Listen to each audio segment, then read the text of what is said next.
Mayo del 2005.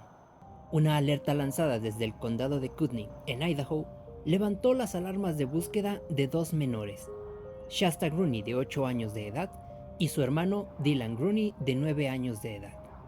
Pero, ¿qué sucedió detrás de esta desaparición? Pues bien, una llamada al 911 por parte de un locatario de Kootenai reportó el aparcamiento de una troca blanca en su propiedad. No obstante, pocos sabrían las autoridades que aquella llamada sería el inicio del caso más perturbador jamás experimentado. En aquella llamada, aquel hombre reportó ver únicamente una hacha y una caja de herramientas dentro de la troca, hasta que señaló haberse dirigido a la casa de Brenda y Mark, quienes rentaban en ese lugar, y se dio cuenta que había manchas de sangre en la puerta. De la misma manera, pese a sus intentos por intentar contactar con estos vecinos, no tuvo éxito en ello, por lo que llamó de vuelta al 911. Rápidamente, los oficiales se dirigieron a la zona y al llegar a aquel lugar, comenzaron a inspeccionar los vehículos, entre los que notaron un rifle de cacería perteneciente a la familia, así como lo que parecían ser hoyos causados por disparos. Al acercarse a la casa, notaron varias manchas de sangre tanto en la puerta como en el césped, por lo que tocaron a la puerta intentando contactar con alguien. Sin embargo, al no lograr respuesta alguna, caminaron hacia el patio trasero, donde encontraron la puerta abierta, y al entrar se toparon con una escena aterradora. Vidrios rotos, sangre por todos lados, pedazos de césped con sangre dentro de la casa, así como el cuerpo de un adolescente que yacía boca abajo, con sus manos atadas detrás de su espalda y con cinta alrededor de su cabeza. Además, la investigación posterior reveló que había tenido cinta cubriendo su boca, misma que aparentemente resbaló hacia su cuello al intentar arrastrarse por el piso. De la misma manera, notaron lesiones en su cabeza causadas con algún objeto contundente que más adelante se logró identificar como un martillo. También, entre la sala y la cocina, estaba el cuerpo de una mujer posicionada boca abajo y con sus manos atadas detrás de su espalda con zip ties. Debido a las lesiones en el rostro que esta mujer había recibido, su cara era irreconocible para los oficiales, al punto que solo lograron dar con su identidad gracias a los tatuajes que ésta tenía. Además, sus tobillos también habían sido atados con la misma cinta que usaron en su hijo. Finalmente, el último cuerpo que encontraron en aquel lugar fue el de un hombre que yacía atado de manos y piernas juntas y cuyo cráneo había sido penetrado aparentemente con el mismo martillo con el que habían golpeado al adolescente. Los oficiales investigaron un poco más alrededor de aquel lugar, pero no encontraron ningún otro cuerpo. Así pues, tan pronto como la investigación avanzaba, lograron confirmar la identidad de aquella familia: Brenda Grooney, de 40 años de edad, su novio Mark Mackenzie, de 37 años de edad, y el joven Slade Grooney, de 13 años de edad.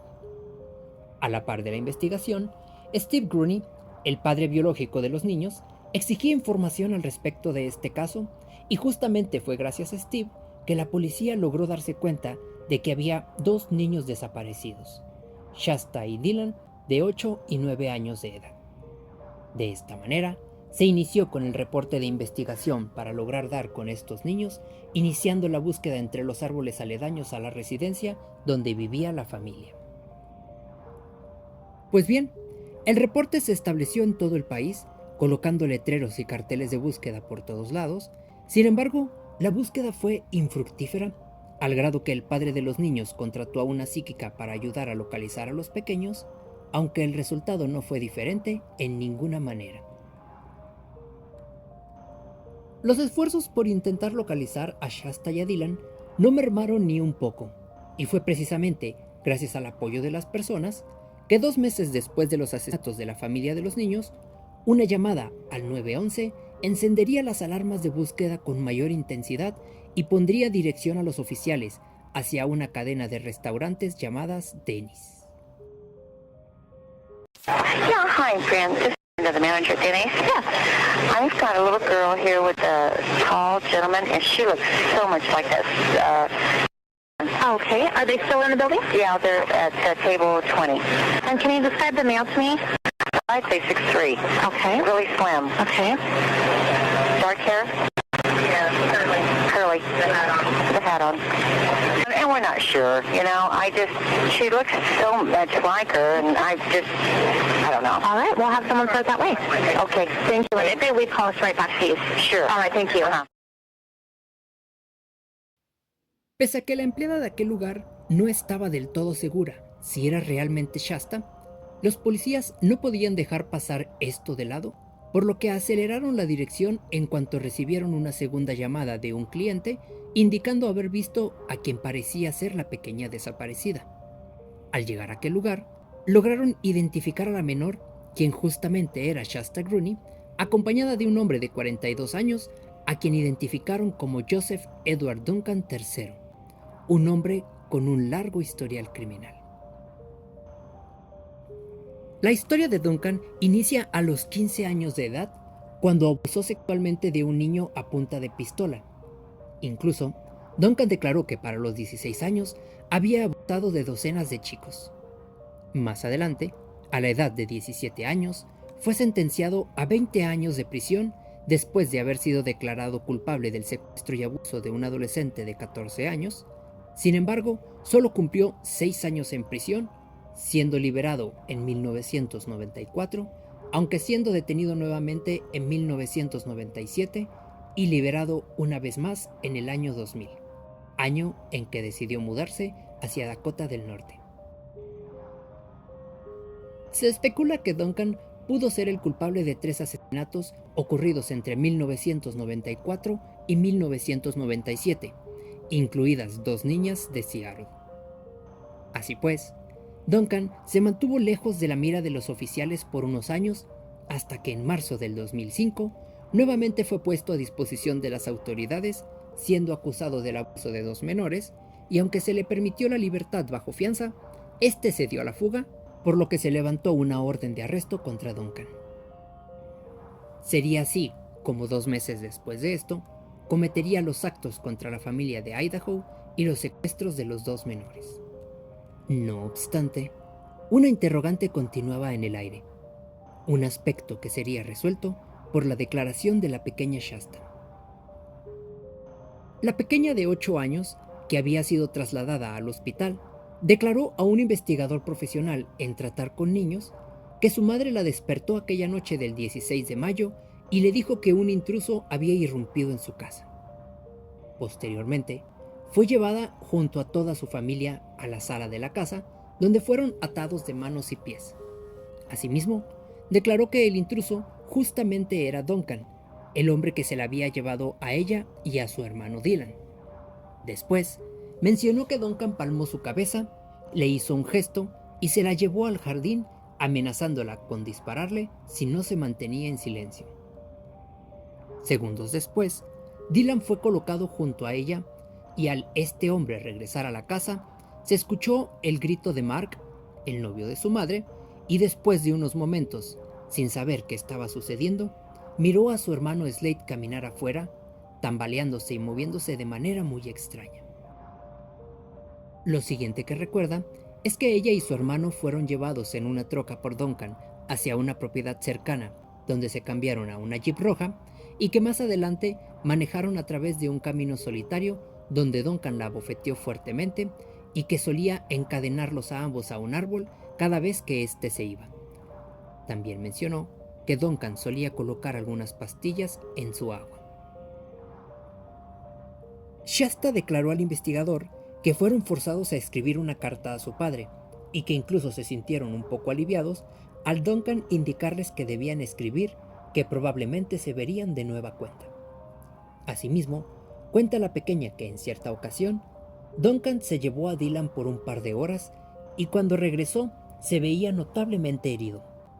Además, Duncan le mostró a Shasta un video en el que Dylan estaba atado de las manos con alambres, siendo colgado de estas mismas ataduras. En la misma grabación, Duncan repetía a Dylan: "El diablo está aquí, chico. El mismo diablo. Al diablo le gusta mirar a los niños sufrir y llorar".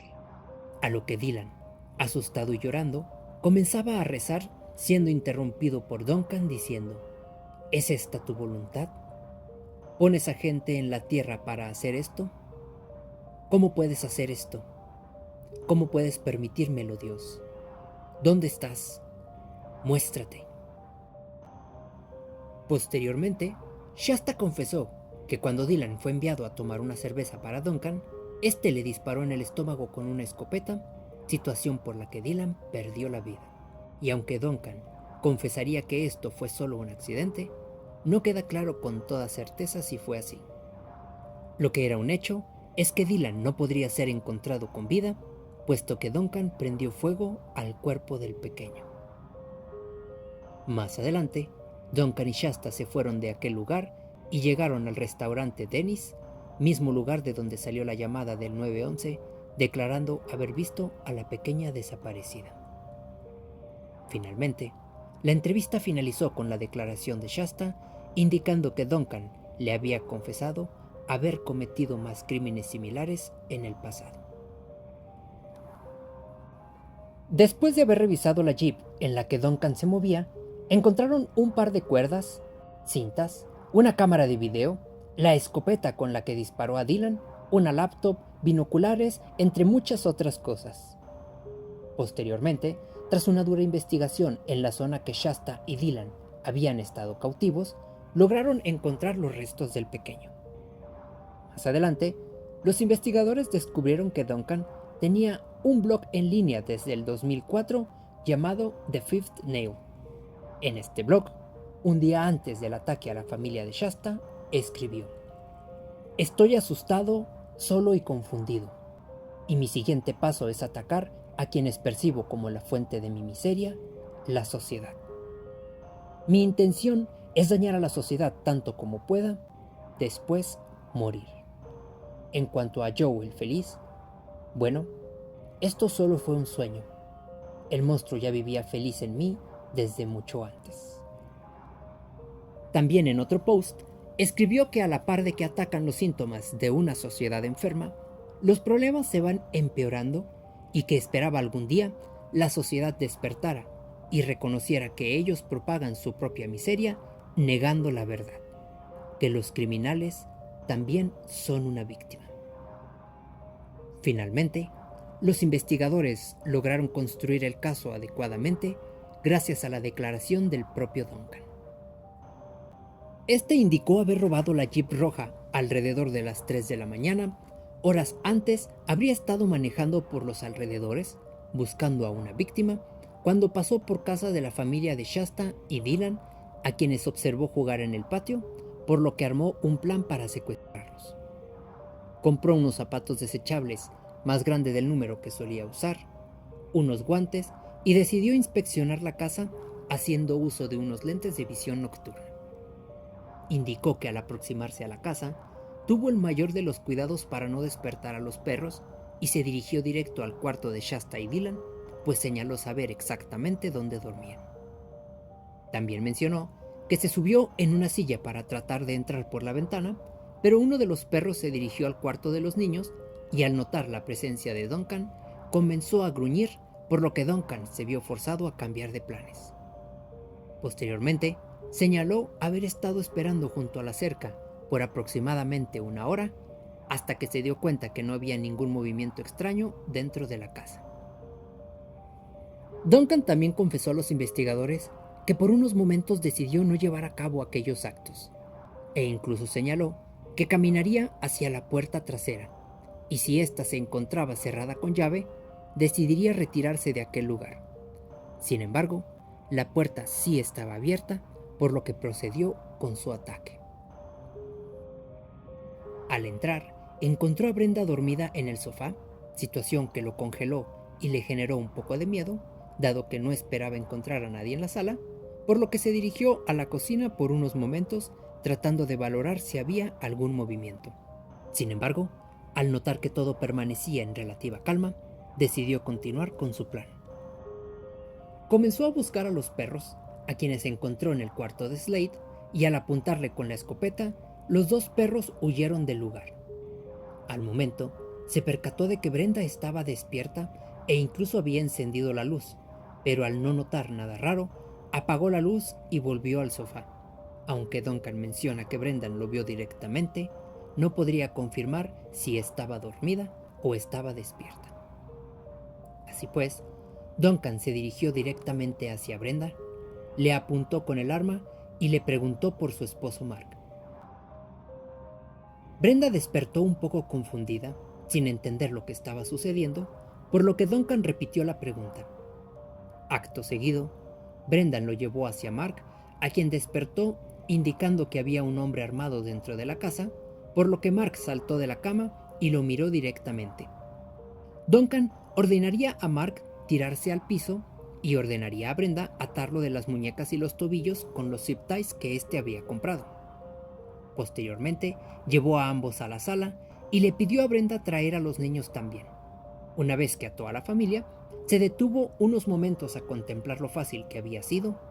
Después tomó a los pequeños, a quienes sacó al jardín, para más adelante regresar a la casa con el martillo en mano. Después, removió la cinta de la boca del hermano mayor, Slade, a quien también sacó al patio, y sin advertir nada, lo golpeó violentamente con el martillo en la cabeza, situación que lo hizo caer de rodillas hasta que Duncan lo golpeó una segunda vez. Slade cayó al piso, a lo que Duncan pensó que había perdido la vida, por lo que decidió entrar en la casa y le indicó a Brenda ponerse de pie, pero debido a que ésta tenía los tobillos atados, Brenda cayó y se golpeó en la cara fuertemente. Acto seguido, Duncan señala a los investigadores que lo que hizo fue un acto de compasión, pues la agonía y el dolor de Brendan eran notables, por lo que la golpeó en el rostro en múltiples ocasiones con el martillo hasta que Brenda perdió la vida. Finalmente, se dirigió hacia Mark, a quien tras golpear en la cabeza y después de que éste gritara, justo como Shasta había señalado a los detectives, Duncan lo golpeó en 2 ocasiones más, hasta que Mark también perdió la vida.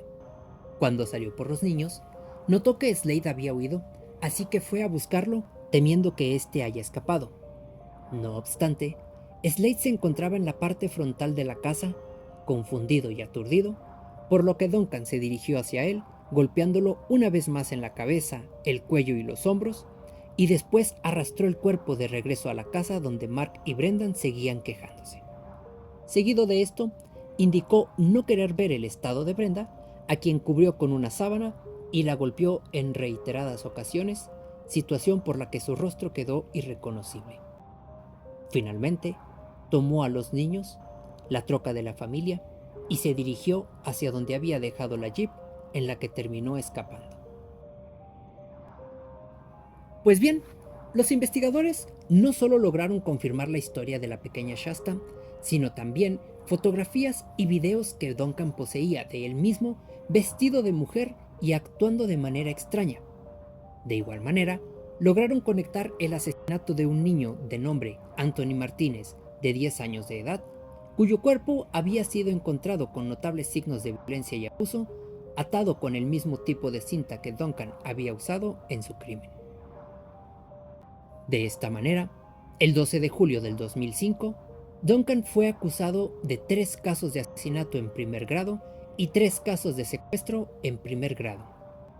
Posteriormente, el 19 de julio de ese mismo año, aceptó los cargos por el asesinato de Anthony Martínez. Además, aceptaría haber sido el autor de los asesinatos de Carmen Cubayas, de 9 años de edad, y Sameja White, de 11 años de edad, 2 niñas que desaparecieron en el estacionamiento de un motel en Washington.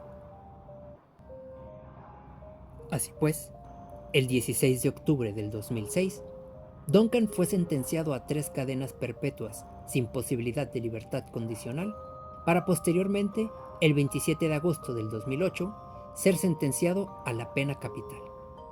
No obstante, esto nunca logró concretarse, dado que Duncan perdió la vida el 28 de marzo del 2021 a la edad de los 58 años debido a un tumor cerebral. Si te interesa conocer más sobre este caso, te invito a revisar el canal de EW Crime Stories, quien hace una cobertura completa de este crimen, así como la declaración que hizo la misma Shasta en una entrevista. De la misma manera, te invito a apoyar este proyecto que continúo con todo gusto para ustedes y les agradezco infinitamente a quienes han pasado a formar parte de esta comunidad. Finalmente, los dejo con la siguiente reflexión. ¿Qué ocurre cuando el silencio, el dolor y la indiferencia alimentan una vida perdida? ¿Será acaso que el resultado es el despiadado olor que deja la soledad o es solo el reflejo de todo aquello que decidimos ignorar? Yo soy Franco y les deseo una excelente noche.